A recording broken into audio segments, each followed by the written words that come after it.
میں جیسا پہلے بھی عرض کیا نا کہ عموماً ہم وہ ایک ہی لاٹھی سے سب کو ہانکتے ہیں، وہ بھی ایسا ہی کرتے ہیں شیعوں کو۔ اہل سنت کی رائے سب شیعوں کے بارے میں ایک جیسی ہے۔ اگر ایک غالی نصیری دیکھتے ہیں تو وہ یہ سمجھتے ہیں یہ سارے ہی ایسے ہیں، اور ہم بھی اگر ایک ناسبی دیکھتے ہیں تو ہمارے ذہن میں بھی یہی تصور آتا ہے کہ سارے ایسے ہیں، سارے ناسبی ہیں۔ نہیں ہیں، دونوں طرف ایسے نہیں ہیں۔ نہ سارے سنی ناسبی ہیں اور نہ سارے شیعہ غالی ہیں۔ شیعہ میں مومن متدین اکثریت موجود ہے، اکثریت مومن متدین ہے شیعہ، یہ غالی نصیری بہت کم ہیں۔ لیکن چونکہ ان کا شور زیادہ ہے، ان کے چرچے زیادہ ہیں، ان کے پیچھے سپورٹ زیادہ ہے، اس وجہ سے ایسے لگتا ہے کہ سب یہی ہیں۔ اکثریت مومنین ہیں، اکثریت مسلمین ہیں، اکثریت متدینین ہیں۔ اسی طرح اہل سنت میں بھی ہے، ناسبی ہیں، وہاں پر کچھ مفتی ناسبی ہیں، کچھ نجدی ناسبی ہیں، لیکن اکثر اہل سنت اہل بیت سے محبت کرتے ہیں۔ میں آپ کو دو سنی بتاتا ہوں، ان کی کتابیں موجود ہیں اور ان کے آثار۔ ایک بات جو پہلے میں نے بارہا اشارہ کی ہے کہ آپ مجالس کو عمومی کریں، گھریلو مجالس منعقد کریں، بغیر فیس والی مجالس کا رواج ڈالیں، بغیر جہیز کے شادیاں اور بغیر فیس کے مجالس۔ یہ آپ عہد کریں کہ یہ تحریک چلانی ہے، آپ نے اپنے گھروں سے شروع کرنی ہے۔ اگر سب سے اچھی مجلس کرنی ہے، فیس والا کبھی بھی آپ کو اچھی مجلس نہیں سنا سکتا۔ یہ ایک شرطیہ بات میں ایک عرض کر رہا ہوں۔ جو آپ سے فیس لیتا ہے وہ کبھی بھی، چونکہ وہ پیشہ ور ہے، وہ تاجر ہے، تاجر تجارت کر سکتا ہے، دین نہیں سکھا سکتا۔ آپ کو میں ایک منبع بتاتا ہوں، آپ کو اس سے آخرت بھی بنے گی، دنیا بھی بنے گی، ہدایت بھی ملے گی، ذہن بھی کھلے گا، معلومات بھی بڑھیں گی آپ کو، اور بالکل حق واضح نظر آئے گا۔ لیکن متاسفانہ میں یہ آپ کو اپنے سلسلے سے شیعہ خطبہ میں سے کسی کا نام نہیں بتا سکتا کہ کون ہیں۔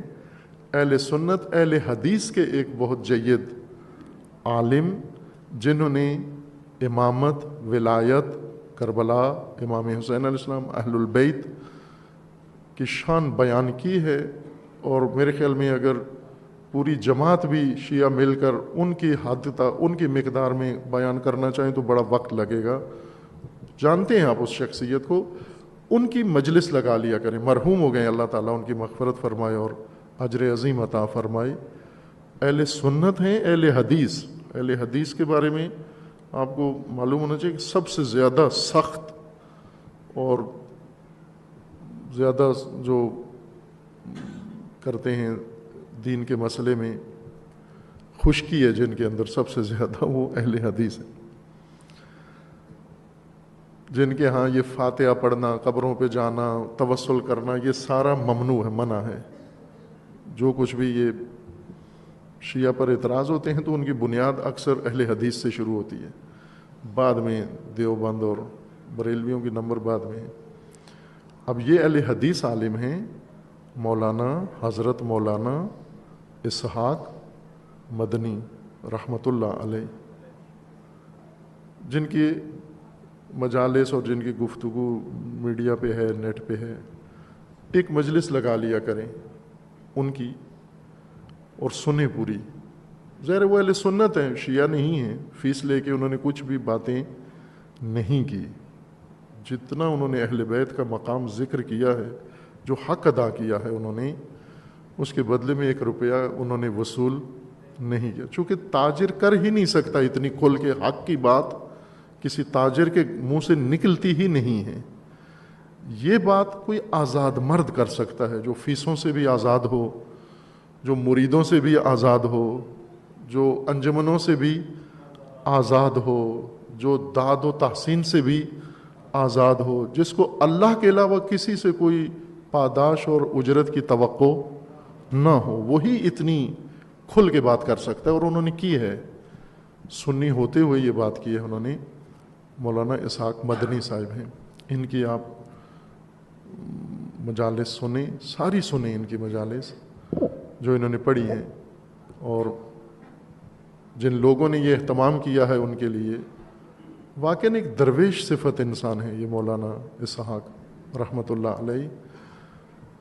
جن لوگوں نے یہ اہتمام کیا ان کے لیے اور ان کی گفتگو ریکارڈ کی ہے، خداوند تعالیٰ انہیں بھی اجر عظیم دے کہ یہ عظیم ذخیرہ انہوں نے اس نابغہ انسان کا محفوظ کیا ہے۔ وہ آپ فرق دیکھ لینا تاجروں میں اور اس شخص میں، یہ سنی ہوتے ہوئے کتنا حق کھول کے بیان کرتا ہے۔ اور دوسری شخصیت جن کی کتاب اس موضوع کے حوالے سے بھی میں عرض کرنا چاہتا ہوں، اس وجہ سے ذہن میں آیا ہے، ایک اور بزرگوار ہیں، وہ ابھی زندہ ہیں، اللہ تعالیٰ انہیں محفوظ رکھے، وہ اہل سنت ہیں، بریلوی قادری اہل سنت ہیں۔ چونکہ اس وقت ناسبیت بریلویوں میں زیادہ پیدا ہو رہی ہے، تو بریلویوں میں ہی دوسری طرف بھی تصویر کا دوسرا رخ بھی ہے، اور وہ ہیں قاری ظہور احمد فیضی صاحب۔ انہوں نے آخری ایک کتاب ابھی چند روز پہلے میرے خیال میں آئی ہے، ابھی یا مہینہ ہو گیا ہوگا، ابھی ایک کتاب آئی ہے ان کی، بہت عالی شان کتاب ہے، اور وہ ہے صلح امام حسن۔ یہ کتاب پڑھیں، بہت ہی محققانہ، عالمانہ، منصفانہ کتاب ہے۔ اس پائی کی میں نے کوئی اور کتاب نہیں دیکھی ہے جس میں انہوں نے بنو امیہ کا بہت کھول کے تعارف کروایا ہے کہ یہ کون سا خاندان تھا، یہ گھسا کیسے اسلام میں، پھر اندر گھس کے اس نے کیا کیا، اور ہر دور ان کا ذکر کیا ہے، اور خصوصاً اہل بیت کے ساتھ انہوں نے کیا کیا ہے۔ اس بزرگوار نے، یہ فیضی صاحب نے، یہ بہت عظیم خدمت انجام دی ہے۔ اللہ تعالیٰ انشاءاللہ انہیں اہل بیت کے ساتھ معشور کرے۔ ایسا دفاع اہل بیت کا نکل کے، اب فیسوں والوں کا دیکھیں انہوں نے کیا کیا ہے، اور جنہوں نے فقط خدا کی خاطر یہ کام کیا ہے ان کا کام دیکھیں کیا ہے۔ یہ دو بزرگوار، ان سے حتماً استفادہ کریں۔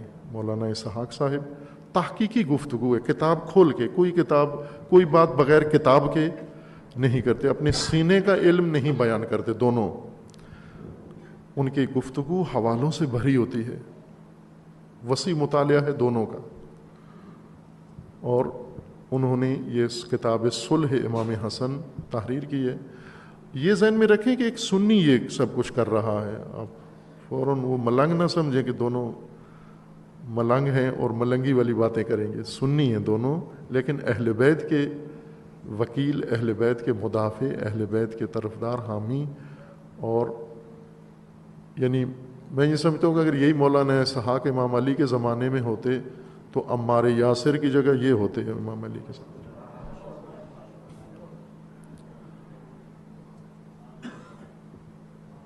اس حد تک یہ لوگ اس زمانے کی غنیمت انسان ہیں، یہ اس دور کے، فتنوں کے دور کے، جاہلیت کے دور، جو اس وقت بہت راسخ جاہلیت ہے، فرقہ واریت کے دور میں اور تعصب کے دور میں